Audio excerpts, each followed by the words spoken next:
नाम है कुसुम कपूर। तो भाई कुसुम, अब जरा अपना शर्मिलापन जो है वो छोड़ो और श्रोताओं को याद दिलाओ कि किन किन विज्ञापकों के कार्यक्रम तुमने प्रोड्यूस किए हैं। S Kumars, union carbide, Maharashtra lottery, national savings, union bank, MAIDC, RCF, khadi commission, परिवार कल्याण मंत्रालय, इफ्को, LIC और GIC हमारे मुख्य क्लाइंट्स में से रहे हैं और आज भी हैं। सभी भारतीय भाषाओं में प्रोग्राम सादर किए हैं। अपने बारे में हम इतना ही कहना चाहेंगे कि हमारा मुख्य प्रयत्न यही रहा कि हम ऐसे प्रोग्राम पेश करें जो भारत की सांस्कृतिक परंपरा से जुड़े हुए हों और हमारी लोकधारा को भी पोषित करें।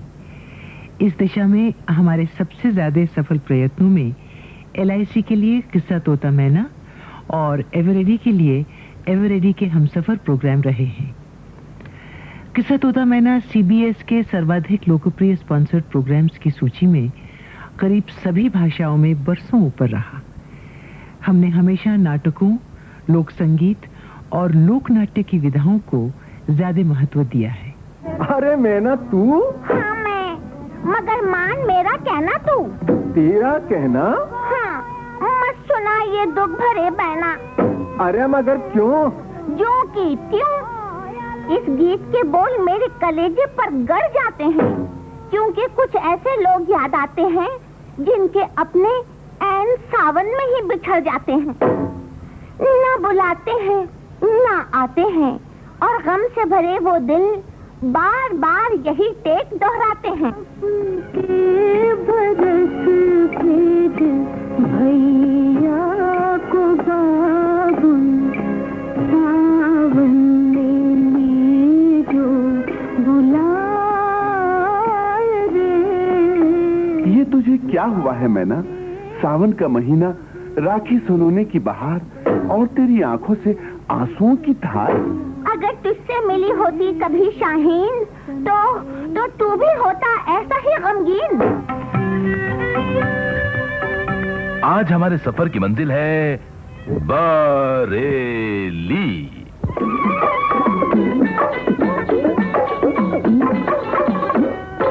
सुरमा मेरा निराला, आंखों में जिसने डाला, जीवन हुआ उजाला, अजी है कोई नजर वाला। अजी मैंने कहा सुनिए तो था, सुनिए तो था, जरा इधर तो देखिए हुजूर। आपने मुझसे कुछ कहा? जी जी हाँ, मैं 100% आपसे मुखातिब हूँ। फरमाइए। अच्छा जनाब, सुरमा तो लेते जाइए। सुरमा? जनाब आप बरेली में नए आए लगते हैं। जी हाँ, ये तो सच है। तभी तो आपको नहीं मालूम कि हापड़ के पापड़, संदीले के लड्डू, लखनऊ का अत्तर, दिल्ली की सलीम शाही जूती, कलकत्ते का रसगुल्ला, कश्मीर के सेब, इलाहाबाद के वकील और अमरूद, कोल्हापुर की चप्पल, मलिहाबाद के आम, मुजफ्फरपुर की लीची, बनारस का लंगड़ा, नागौर की खुरचन, जौनपुर की मूली, बीकानेर का घाघरा, जयपुर की चुंदरी, पटने का इक्का, अलीगढ़ के ताले, रामपुर का चाकू और फिरोजाबाद की चूड़ी, और साहब बरेली का सुरमा।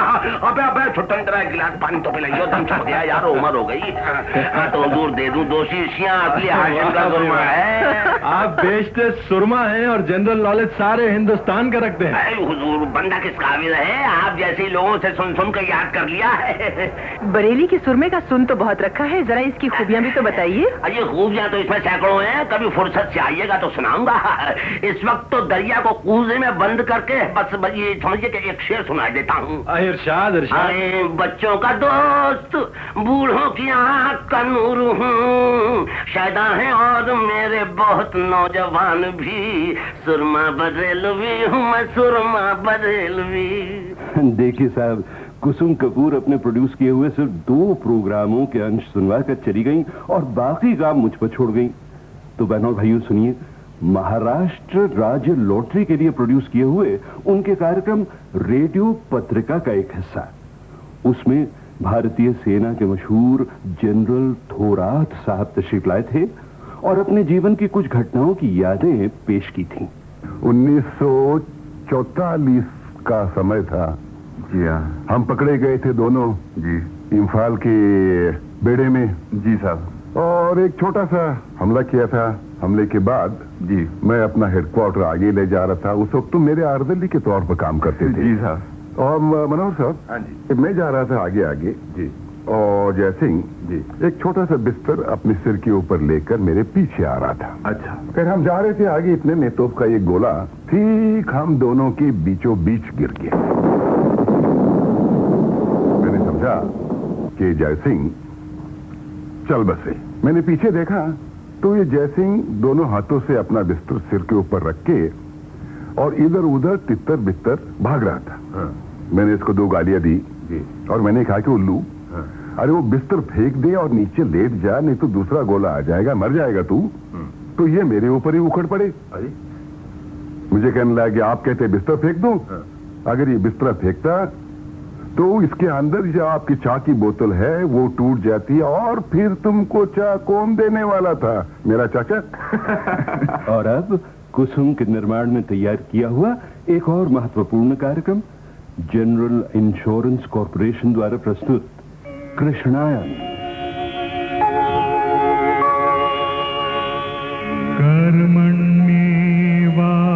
कर्मण्येवाधिकारस्ते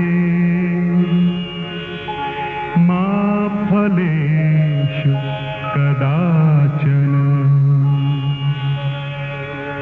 मा कर्मफलहेतुर्भूर्मा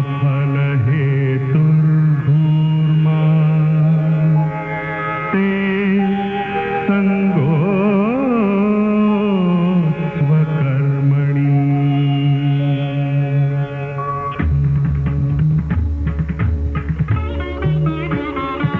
तू ही सागर है, तू ही किनारा, ढूंढता है तू किसका सहारा, उलझनों के अंधेरे हटा दे, कर्म कर फल की चिंता मिटा दे, कर्म कर फल की चिंता मिटा दे।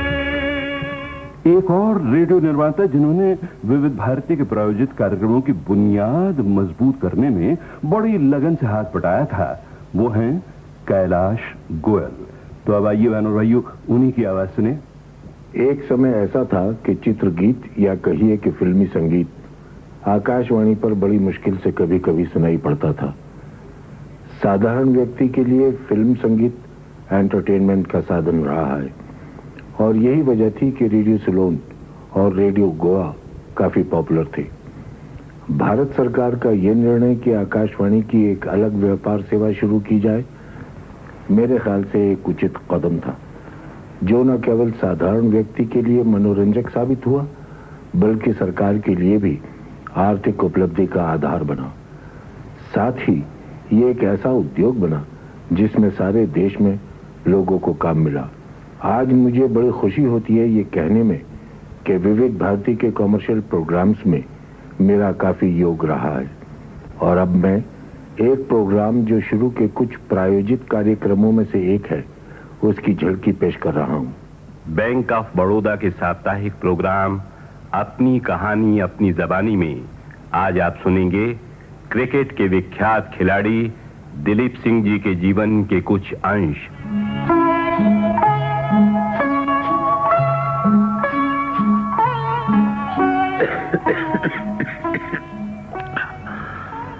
आज सर्दी कुछ ज्यादा है न जय? जी हाँ, अब आपके दवा पीने का वक्त हो गया है। आप दवा लेकर आराम करें, मैं खिड़कियों के पर्दे गिरा देती हूँ। नहीं जय, कभी कभी लगता है अब वक्त हो गया, अब आराम ही आराम है। ऐसी बात मुंह से निकालेगा भी नहीं, ईश्वर न करे। अगर आपको कहीं कुछ हुआ तो मैं... अरे नहीं नहीं जय, तुमने गलत समझ लिया। अरे मैं शुरू से ही क्रिकेट का खिलाड़ी रहा हूं, मैं इतनी जल्दी आउट होने वाला नहीं, समझी? हाँ, 2 बातों का अफसोस इस जिंदगी में मुझे बड़ा काटता है जय। एक तो मैं तुम्हारी गोद न भर सका और दूसरे बीमारी ने इतना लाचार कर दिया कि अपने चाचा रणजीत सिंह की ऊंचाई का क्रिकेटर न बन सका।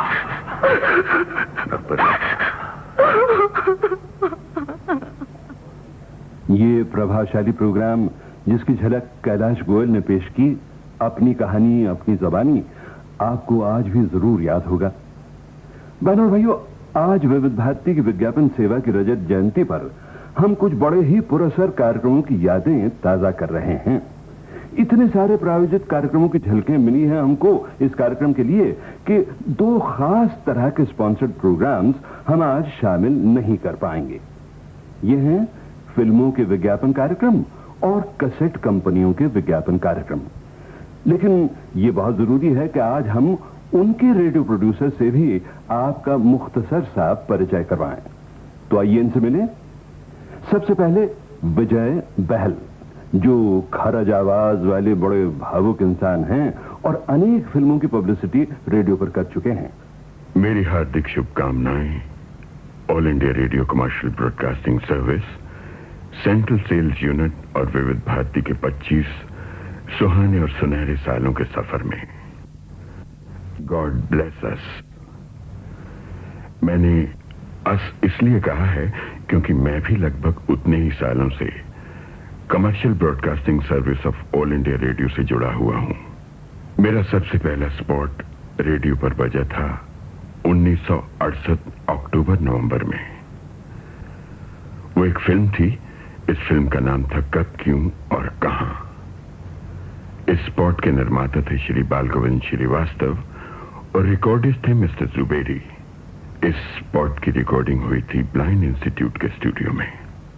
1971-72 में मैंने फिल्मों के रेडियो प्रोग्राम करने शुरू कर दिए। ये सब आपका प्यार और भगवान की कृपा का नतीजा था। I am grateful to the commercial broadcasting service of All India radio, Vividh Bharati and central sales unit. May God bless you with many more jubilees. Vijay Bahal के बाद पेश हैं प्रदीप शुक्ला। प्रदीप रेडियो के ही नहीं बल्कि टीवी की दुनिया के भी मशहूर कलाकार, लेखक और निर्माता निर्देशक हैं। इनकी आवाज से भी आप मेरा ख्याल है बड़ी अच्छी तरह परिचित हैं। कुछ नया करने की धुन में हम पुराने हो गए, बाल चांदी हो गए, बच्चे सयाने हो गए। और मेरे बच्चों में एक बच्चा है कमर्शियल ब्रॉडकास्टिंग सर्विस ऑफ विविध भारती, जो अपनी उम्र के 25 बरस पूरे करके अब जवान हुआ है। मतलब ये नहीं कि हम बूढ़े हो चुके हैं, बल्कि मतलब ये है कि आज अपने भरपूर शबाब पर है कमर्शियल ब्रॉडकास्टिंग सर्विस। मेरी शुभकामना है कि ये दिन दूनी रात चौगुनी तरक्की करे और हम रहें ना रहें, इसका स्वर अनंत काल तक गुंजरित रहे। ये थे प्रदीप शुक्ला। और अब रेडियो, टीवी और स्टेज तीनों माध्यमों से बड़ा ही गहरा नाता रखने वाली एक जानी पहचानी देवी जी, सरिता सेठी। सरिता की आवाज आप कई फिल्मी और गैर फिल्मी प्रोग्रामों में सुनते ही हैं, लेकिन आजकल जो सबसे बड़ा काम ये विविध भारती के लिए कर रही हैं वो है एक कैसेट कंपनी के रेडियो प्रोग्राम्स का निर्माण। संगीत का संबंध सुनने से है, ध्वनि से, और ध्वनि प्रसारण का सबसे महत्वपूर्ण और प्रभावशाली माध्यम है रेडियो। शायद इसीलिए संगीत कंपनियां, जिनका नाता केवल संगीत से ही है, अपनी नई नई रचनाओं को देश के कोने कोने में बसे श्रोताओं तक पहुंचाने के लिए इस सशक्त माध्यम को अपनाती हैं। भजन, गीत, गजल, शास्त्रीय संगीत, हिंदुस्तानी फिल्मी संगीत, सभी प्रकार के संगीत की नित नई